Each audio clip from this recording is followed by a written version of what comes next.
أعوذ بالله من الشيطان الرجيم بسم الله الرحمن الرحيم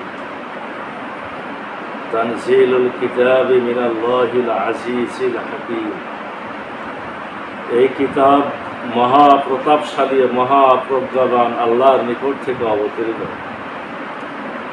ইন্না আনসালনা ইলাইকাল কিতাবা বিল হাক্কি ফা'বুদিল্লাহা মুখলিসাল লাহুদ্দীন। নিশ্চয় আমরা তোমার নিকট এই কিতাব সত্য সহ অবতীর্ণ করেছি, সুতরাং আল্লাহর দাসত্ব করো, আনুগত্যকে তার জন্য নির্দিষ্ট করে। আলা লিল্লাহি দ্বীনুল খালিস, জেনে রাখো অবিমিশ্র বা খালেস আনুগত্য আল্লাহরই প্রাপ্য। আল্লাযীনা ইত্তাখাযু মিন দুনিহি আউলিয়া, যারা আল্লাহর পরিবর্তে অন্যকে অভিভাবক হিসেবে গ্রহণ করে। মা না'বুদুহুম ইল্লা লিয়াকাররিবুনা ইলাল্লাহি যুলফা, আমরা তাদের পূজা এজন্যই করি যে তারা আমাদের আল্লাহর সান্নিধ্যে নিয়ে যাবে। ইন্নাল্লাহা ইয়াহকুমু বাইনাহুম ফিমা হুম ফীহি ইখতালিফুন, তারা যে বিষয়ে নিজেদের মধ্যে মতভেদ করেছে আল্লাহ তার ফয়সালা করে দেবেন। ইন্নাল্লাহা লা ইয়াহদি মান হুয়া কাযিবুন কাফফার, নিশ্চয় যে মিথ্যাবাদী ও কাফের আল্লাহ তাকে সঠিক পথ দেখান না। লাউ আরাদাল্লাহু আইয়াত্তাখিযা ওয়ালাদাল্লাস্তাফা মিম্মা ইয়াখলুকু মা ইয়াশা, আল্লাহ সন্তান গ্রহণ করতে চাইলে তিনি তার সৃষ্টির মধ্যে যাকে ইচ্ছা মনোনীত করতেন। সুবহানাহু, বরং তিনি এ বিষয়ে পবিত্র। আল্লাহুল ওয়াহিদুল কাহ্হার, তিনি আল্লাহ এক ও পরাক্রান্ত। খালাকাস সামাওয়াতি ওয়াল আরদা বিল হক, তিনি সঠিকভাবে আকাশমণ্ডলী ও পৃথিবী সৃষ্টি করেছেন।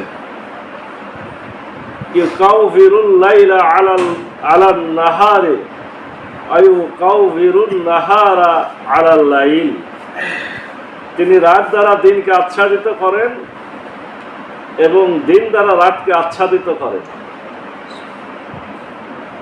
সাক্ষারা শামসা ওয়াল কামার, সূর্য চাঁদকে তিনি নিয়মাধীন করেছেন।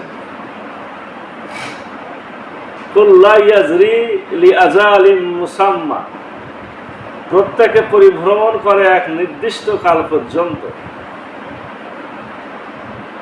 আল্লাহু আল আজিজুল গফফার, জেনে রাখো তিনি পরাক্রমশালী ও ক্ষমাশীল।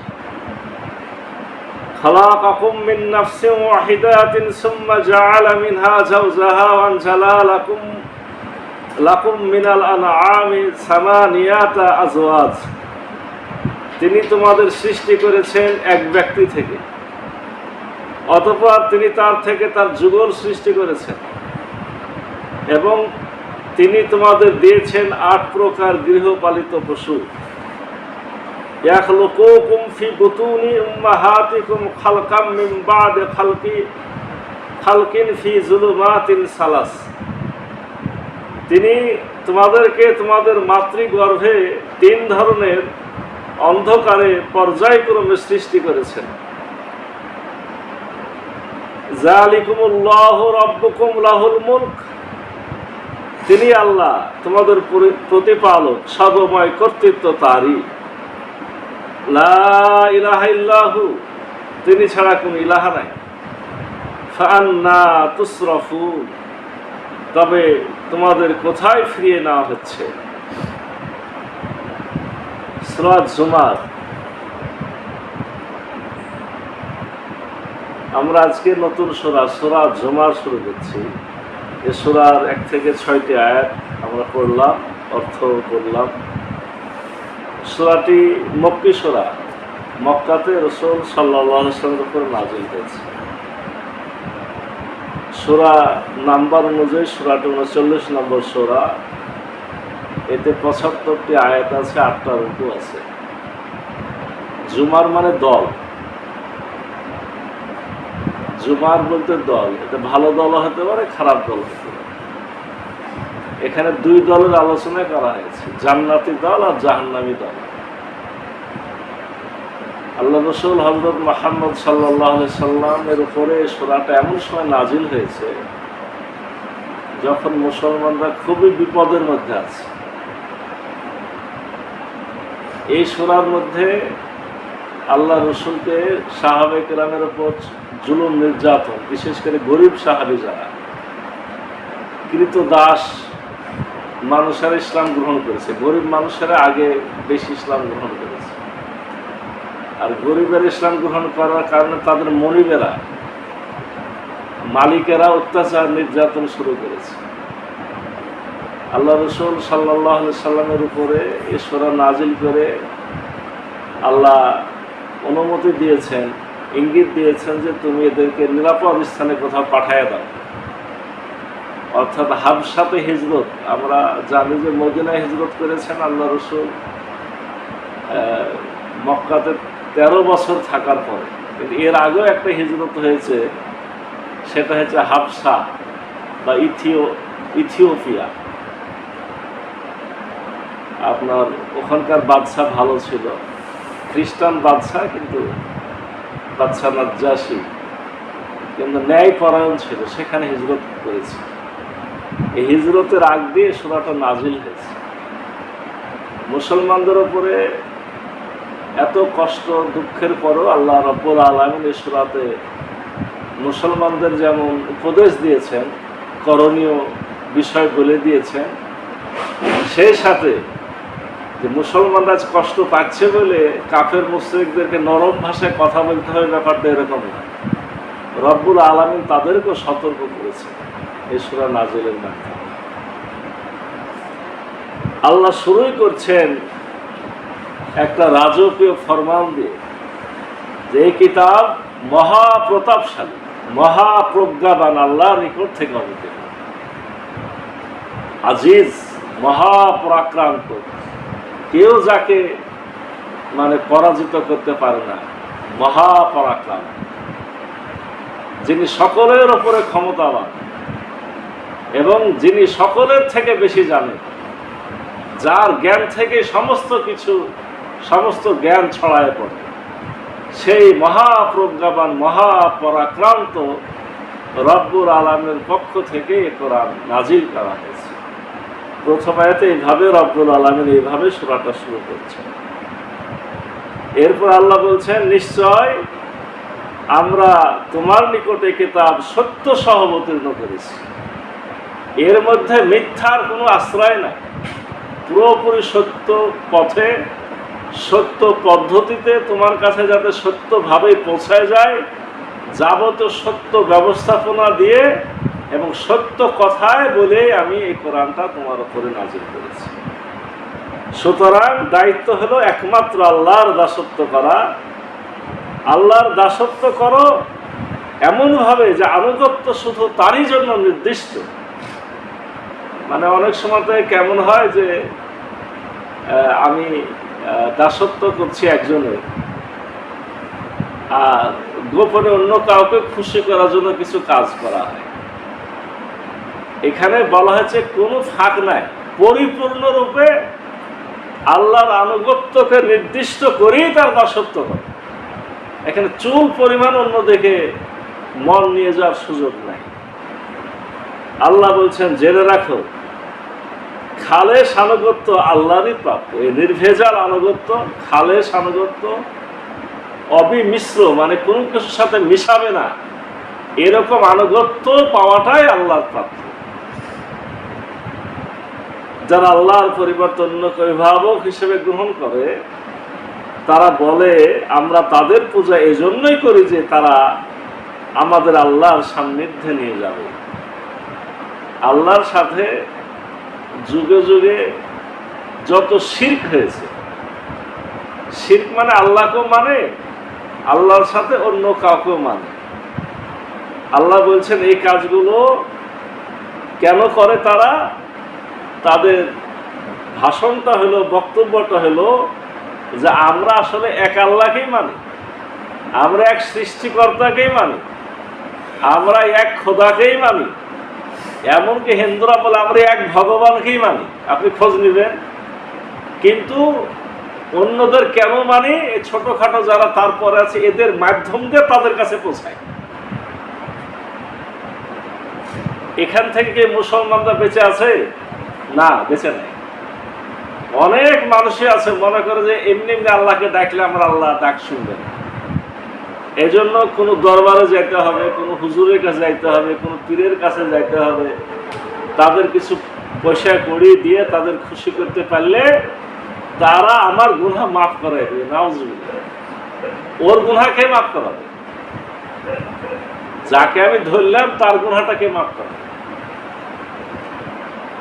এজন্য রব্বুল আলামিন সরাসরি বলছেন যে তুমি আমাকে ডাকবে, আমিই তোমার ডাকে সাড়া দেব, মাধ্যম আমার কাছে কিচ্ছু নাই। কিন্তু যুগে যুগে পথভ্রষ্ট হয়েছে সকল জাতি, এবং বর্তমানে মুসলমান জাতিও একই পথ ধরেছে। পথভ্রষ্ট হওয়ার পিছনে কারণটা কি? তারা বলে যে আমরা তাদের পূজা এজন্য করি তারা আমাদের আল্লাহর সান্নিধ্যে নিয়ে যাবে। একজনকে সবাই মানে, কিন্তু ওই একজনের কাছে নিয়ে যাওয়ার অনেকগুলো রাস্তা খুঁজে, এটার নামে শিরক। ইসলাম এটাকে ধ্বংস করতে চেয়েছে। তারা যে বিষয়ে নিজেদের মধ্যে মতভেদ করছে আল্লাহ তার ফয়সালা করে দিবেন। নিশ্চয় যে মিথ্যাবাদী ও কাফের, আল্লাহ তাকে সঠিক পথ দেখান না। এই যে যুগে যুগের এই মতভেদ, যে কেউ বলছে যে আল্লাহ সরাসরি আমার কথা শুনবে, আল্লাহ আমার অভাব পূরণ করবে, আল্লাহ আমার প্রয়োজন পূরণ করবে, আর আরেক দল বলছে যে না, আল্লাহর কাছে কিছু নিতে হলে অমুক উকিল ধরতে হবে, অমুককে সাহায্যকারী ধরতে হবে। আল্লাহ তার ক্ষমতাগুলো বিভিন্ন জায়গায় ভাগ করে দিয়ে দিয়েছে।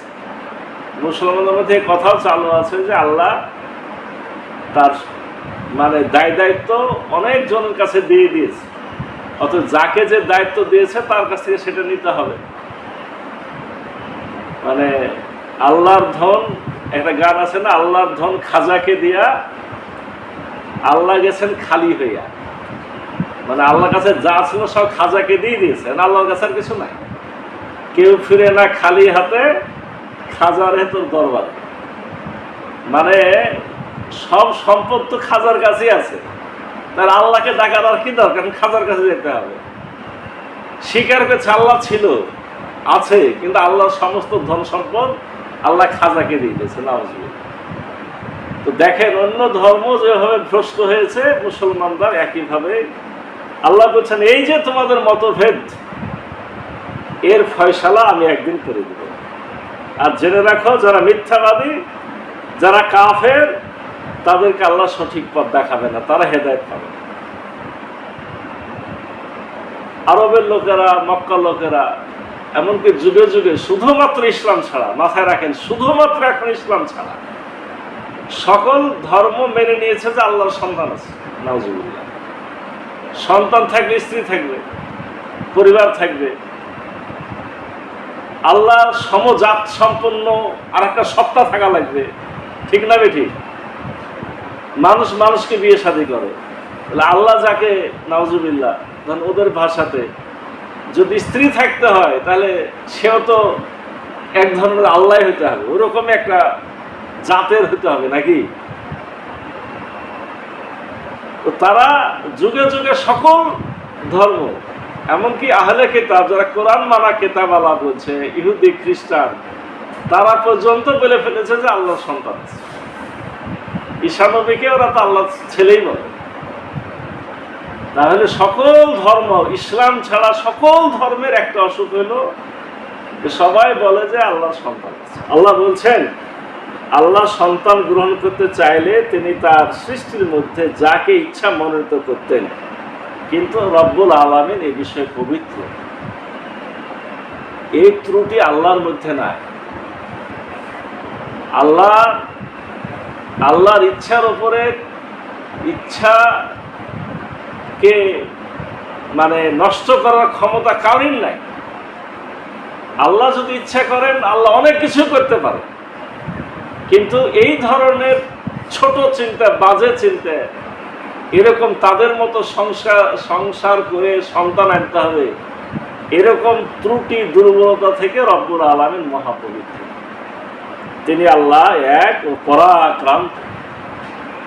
তিনি সঠিকভাবে আকাশমণ্ডলীয় পৃথিবী সৃষ্টি করেছেন।